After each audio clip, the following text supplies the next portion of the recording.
Welcome sa Dries TV. Kung interesado ka sa ganitong news, huwag kalimutang isubscribe ang ating YouTube channel. Maraming salamat! So, ayun, welcome back again sa ating YouTube channel mga kakimpaw, and sa update natin ito, ang pag-uusapan natin ay tungkol sa mga importanteng ganap kina Kim and syempre kay Paula Vilino. Pero bago po ang lahat, maraming salamat sa inyong patuloy na pagsuporta at pagsubaybay sa mga daily update natin. Kaya naman bilang pasasalamat, narito po ang mga napili kong komento patungkol yan sa naging previous update. Unang komento mula po ito kay Ginang Edetana Donza. Sabi niya dito, "Kamusta Durs? Anong balita? Totoo ba yun? Kasala na ba? Nagplano na ba ang dalawa for wedding? Hay nako, pag totoo yan ako, ang lechon ay nanganganib na. At maraming magpapalechon Durs. Sana totoo na yan. Wow, napaindak ako tuloy. Yay! Uy, nag-propose na ang aming Paolo Avellino to Kimberly Suyapchu, so ang next ay kasal na. O di ba? Happy pa more and good to hear that soon. Thanks and God bless us." So maraming salamat po sa komento, Ginang Edetana Donsa. Sana nga po ay totoo na itong nabalitaan natin mula po sa isang page na di umano ay nag-propose na si Paolo Avellino.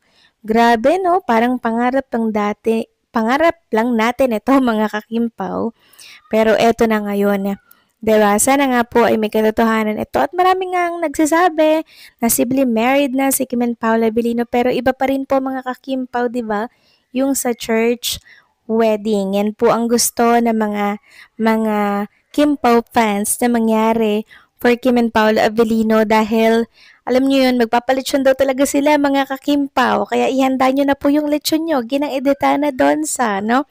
Kasi mukhang tuloy na tuloy or matutuloy na po yung pangarap lang po dati ng mga Kimpaw Nation. Pero bago syempre mangyari yan mga kakimpaw, supportahan muna natin si Kim and Paolo Avellino sa kanilang mga project na meron sila katulad po ng The Alibay na kung saan ay mapapanood na po ito sa Prime Video PH by November 7, 2025. So maraming salamat sa komento Ginang Edetana Donza. God bless po and mag-iingat kayo palagi.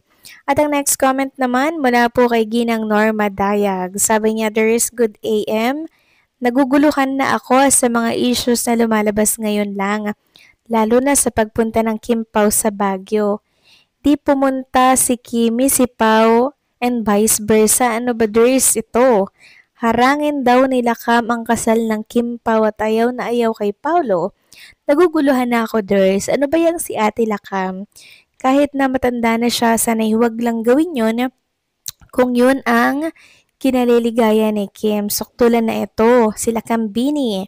Ano bang ikinagagalit kay Paulo at ganoon na lang galit kay Paulo? Hay nako Kim, don't mind Lakambini. Anyway, basta walang ginagawa na ikinakagalit, then she will soon realize ang ginagawa sa'yo. May asawa ba si Ate Lakam? Bakit ganyan na lang ang galit kay Paulo? God bless us all, especially to Kim Pao." So maraming salamat sa komento.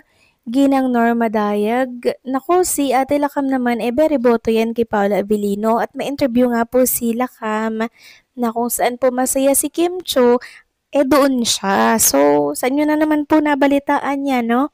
Na kung saan haharangin yung kasal ng Kim Pao. Siguro naman po hindi yan totoo kasi alam naman natin na ang laki po ng naitulong ni Trinita Princess sa kanyang mga kapatid, kaya hindi po yun gagawin ni Ate Lakam, okay?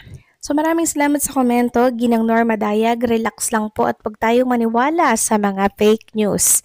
So maraming salamat po sa inyong komento and syempre mag-iingat kayo palagi. So ito na nga, pag-usapan na natin mga kakimpa o mga topic po na nakalap natin sa araw na to ng November 2 at tunahin na nga nating pag-usapan ang tungkol dito sa paglabas po ni Trinita Princess sa ASAP, which is ngayong araw po yan, ano? So, ito po yung kanilang naging performance ni Paula Avellino dito po sa Vancouver, Canada. So, nag-react nga po si Chinita Princess sa post ng ASAP. Ayon kasi sa caption ng ASAP sa kanilang post, mga kakimpaw, hindi naman sa kinikilig pero opo, tama po, tagos to the bones ang Kimpaw Hearts. Abangan ng performance na lulusaw sa mga puso nating lahat this Sunday sa ASAP. Tas nakita po ni Chinita Princess ito, sabi ni Kim Chu, post nyo, lo. Tapos dalawang emoji mga kakimpaw. Totoo naman ano, sobrang kinilig po ang mga Kimpaw Nation sa pinakita ni Kim and Paula Abilino dito po sa ASAP Vancouver. Grabe, parang fresh pa nga po sa isip ko yung mga nangyari sa ASAP Vancouver. And sana may sunod pa pong maging performance si Kim and Paula Abilino kasi parang namimiss ko na naman mga kakimpaw yung mga ganap nila dun ano. Sana may ganap na ganito ulit pero dito naman sa Pilipinas. For sure, matutuwa na naman ng mga Kimpaw fans pag ito po ay nangyari. Samantalang next topic naman tayo, pag-usapan natin ang tungkol dito sa IG story ni Chinita Princess kani-kaninang umaga lamang.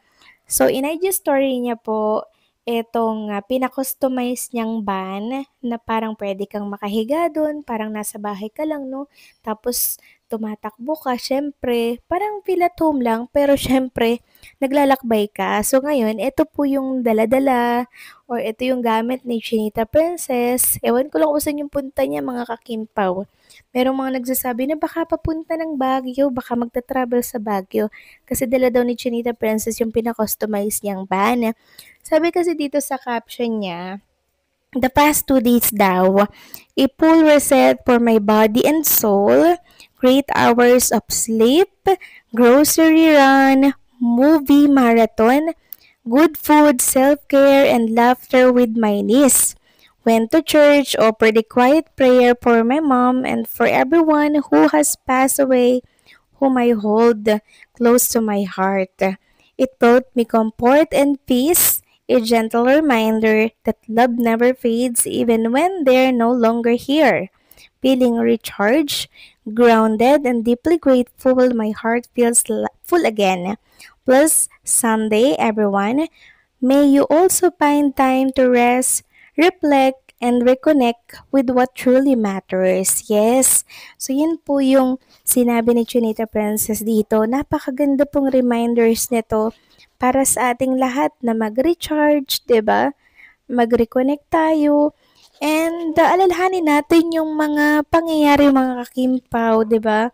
Na kung saan lalo na kasama yung mga mahal natin sa buhay, lalo na kung wala sila dito. Di naman porket namayapa na po sila, hindi natin sila alalahanin, 'di ba? Kasi yung totoong alaala no, nasa puso and syempre, nasa isip po natin mga kakimpaw. Kaya matuto tayong mag-recharge, mag-relax, syempre, importante yan. Para sa mga susunod na araw, meron tayong energy na harapin yung mga pang-araw-araw pa nating battles sa buhay. Kasi importante yan. Hanggat meron tayong time makapag-relax, makapag-recharge, gawin natin yan. Thank you so much, Chinita Princess, sa reminders na makabuluhan para sa aming lahat. Kaya kayo mga kakimpaw, mag-relax kayo hanggat may oras at hanggat kaya pa. So paano mga kakimpaw, hanggang dito na lamang pong update natin. Maraming salamat sa patuloy po na pagsuporta.